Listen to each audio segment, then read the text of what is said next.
Question number 3. Find the LCM and HCF of the following integers by applying the prime factorization method. हमें क्या करना है, LCM और HCF निकालना है जो हमें पेयर्स गिवन इंटीजर्स के, किसकी हेल्प से, by applying the prime factorization method. तो सबसे पहले हम फैक्टर्स निकाल लेंगे जो भी हमें नंबर्स गिवन है। जैसे मैंने यहाँ पे लिया 12, उसके बाद मैं लेता हूँ यहाँ पे 15 और यहाँ पे लेता हूँ 21। 12 का फैक्टर, वो भी प्राइम फैक्टर निकाल लें क्योंकि हमें प्राइम फैक्टराइजेशन करना है। तो ये हो जाएगा 2 × 2 4 और 3, ये इसका प्राइम फैक्टर हो गया।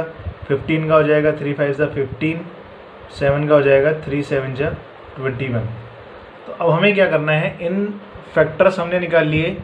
अब इसकी हेल्प से हमें HCF और LCM निकालना है। HCF और LCM निकालना है। तो देखिए कैसे होगा ये।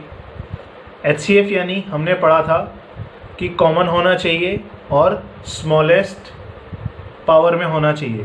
तो इन तीनों में कॉमन क्या आ रहा है, इन तीनों में 3 कॉमन आ रहा है और तीनों ही 1 1 पावर में है। तो यहाँ पे जो HCF आ जाएगा इसका वो हो जाएगा 3, क्योंकि अब बस ऐसे समझ लीजिए तीनों में कॉमन क्या आ रहा है, 3 आ रहा है। बस कभी कभी क्या होता है, पावर वेरी कर जाती है, इसलिए मैं हमेशा पावर के साथ लिखता हूँ। तो अब यहाँ पे क्या करना है, स्मॉलेस्ट पावर लेना है कॉमन नंबर का। तो कॉमन नंबर 3 है और तीनों में जो पावर है वो भी कॉमन ही है, 1 ही है, इसलिए यहाँ पे 3 आ जाएगा। अब हम बात करते हैं LCM की। LCM में हमें कहा गया है कि कॉमन है तो ठीक है, वरना हमें ग्रेटेस्ट, कॉमन में भी ग्रेटेस्ट लेना है और विदाउट कॉमन में भी या नॉन कॉमन में भी हमें क्या लेना है, ग्रेटेस्ट लेना है। तो 2 की पावर 2, 3 की पावर 1 और 5 एंड उसके बाद आ जाएगा लास्ट हमारे पास 7। तो जब हम इसके मल्टीप्लिकेशन करेंगे, 4 3 12, 12 5 60, 7 6 42, यानी 420 हमारा क्या हो जाएगा, LCM हो जाएगा। ये बहुत सिंपल क्वेश्चन है, ये इसका पार्ट फर्स्ट था। हमें बस नॉर्मली फैक्टर निकालने हैं, उसके बाद HCF और LCM। उसके बाद हम चलते हैं पार्ट अपने B पे। पार्ट B हमारे पास कितना गिवन है, 17, 23 एंड 29 गिवन है। हमें इसके फैक्टर करने हैं। तो जैसा हम जानते हैं 17 क्या है, प्राइम नंबर है, तो 17 या तो 1 से या 17 से डिविजिबल होगा। ऐसे ही 23 किससे होगा, 23 या 1 से, और लास्ट में 29 भी। ये तीनों ही नंबर क्या हैं, प्राइम नंबर्स हैं। तो HCF निकालने के लिए तीनों में क्या कॉमन आ रहा है, 1। तो सिंपली इसका HCF कितना हो जाएगा, 1। LCM निकालने के लिए हमें इन तीनों नंबर का क्या करना है, मल्टीप्लाई कर देना है, क्योंकि हमें क्या कहा गया है कि ईच नंबर को हमें लेना होता है ग्रेटेस्ट पावर में। तो ये 17 कॉमन नहीं है, लेकिन इसकी पावर 1 है तो आएगा। 23 भी कॉमन नहीं है, आएगा। 29 भी कॉमन नहीं है। कॉमन होगा तो हाईएस्ट पावर में आएगा। अगर मैं यहाँ पे लिखता कि 23 2 टाइम्स है, यहाँ 23 1 टाइम्स है इस वाले पार्ट में, तो मैं 23 2 टाइम्स लेता 1 टाइम के बजाय।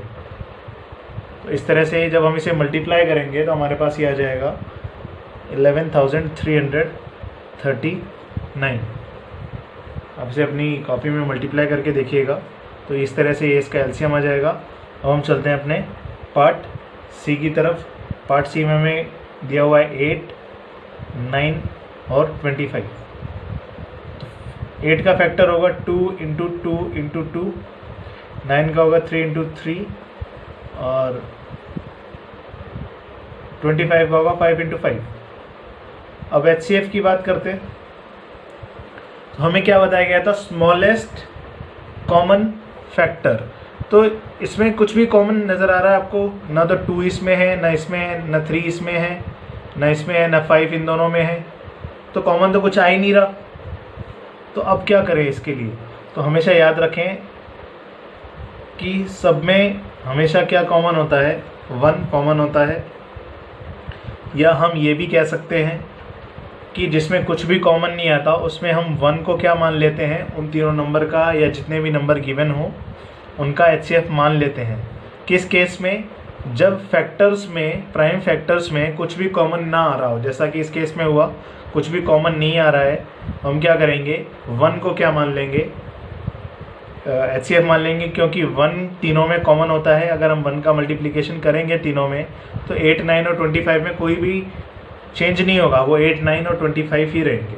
इसलिए मैंने HCF यहाँ पे क्या किया, 1 मान लिया। अब हम बात करते हैं LCM की।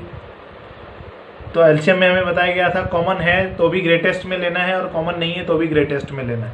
तो 2 की पावर 3 टाइम्स है, ग्रेटेस्ट है, लेना है। 3 की पावर 2 टाइम्स है और 5 की पावर भी 2 टाइम्स है।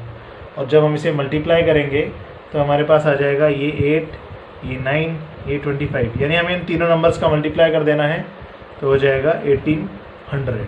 तो ये इसका क्या हो गया, LCM हो गया। इस तरह से ये क्वेश्चन नंबर 3 भी ईजी है। बस ध्यान रखिएगा कि अगर कॉमन नहीं आ रहा है और हमें HCF निकालना है तो जब भी किसी नंबर्स में कॉमन नहीं आ रहा है फैक्टर में कुछ भी, तो हमें क्या करना है, 1 को मान लेना है कॉमन और वही क्या हो जाएगा, HCF हो जाएगा, क्योंकि 1 सभी फैक्टर में कॉमन होगा। चलिए अब हम चलते हैं क्वेश्चन नंबर 4 की तरफ। क्वेश्चन नंबर 4 है, given that HCF of 306 and 657 is 9। तो हमें क्या करना है, LCM निकालना है 306 का और 657 का। तो मैं यहाँ पे सबसे पहले कंसीडर करता हूँ A, जो मेरे पास पहला नंबर है वो 306 है, B जो दूसरा नंबर है 6507, और एज वी नो दैट, जैसा कि हम जानते हैं कि LCM मल्टीप्लाई ऑफ HCF किसके इक्वल होता है, product of A into B किसके इक्वल होता है। हमें यहाँ पे क्या करना है, इसकी हेल्प से हम क्या निकाल सकते हैं, यहाँ पे LCM निकाल सकते हैं। तो चलिए देखते हैं कैसे। LCM हमें निकालना है, इसमें कुछ हमें गिवन नहीं है। HCF हमें गिवन है इन दोनों नंबर्स का, जो कि कितना है 9। तो मैं यहाँ पे 9 मल्टीप्लाई में रख दूंगा। और अगेन हमको यहाँ पे पूछा गया है प्रोडक्ट ऑफ AB। तो प्रोडक्ट ऑफ AB यानी 306 और उसके बाद आ जाएगा यहाँ पे 657। तो अब मेरे को क्या करना है, LCM निकालना है, तो 9 को यहाँ से रिमूव करना होगा। तो 9 जब अपना ट्रांसपोज होगा, ट्रांसपोज यानी साइड चेंज होगा, तो अभी वो मल्टीप्लिकेशन में है और जब जैसे ही साइड चेंज कर लेगा तो वो डिवीज़न में आ जाएगा 9। और अब हम इसको सॉल्व करेंगे यहाँ पे, 9 3 जा, तो ये कुछ इस तरह से आ जाएगा, 9 3 जा 27 एंड यहाँ पे बचेगा 3, 36, 9 4 जा 36 और 657 बचेगा। और जब हम इसका मल्टीप्लिकेशन करेंगे तो हमारे पास आंसर आएगा 22338। यानी जब हम मल्टीप्लाई करेंगे 657 का 3 4 से, तो ये आ जाएगा 4 7 जा 28, 2 4 5 जा 20, 22 2 4 6 जा 24 और 2 26, मल्टीप्लाई 3 7 जा 21 और 3 5 जा 15 और 2 17, 1 कैरी, 3 6 जा 18 और 1 19। तो यहाँ पे आ जाएगा 8 3 3 9 और 2 11 और 12 और 2, यानी 2 2 3 8 हो जाएगा हमारे पास। क्या हो जाएगा, इस नंबर का LCM हो जाएगा। तो ये बहुत इजी मेथड था।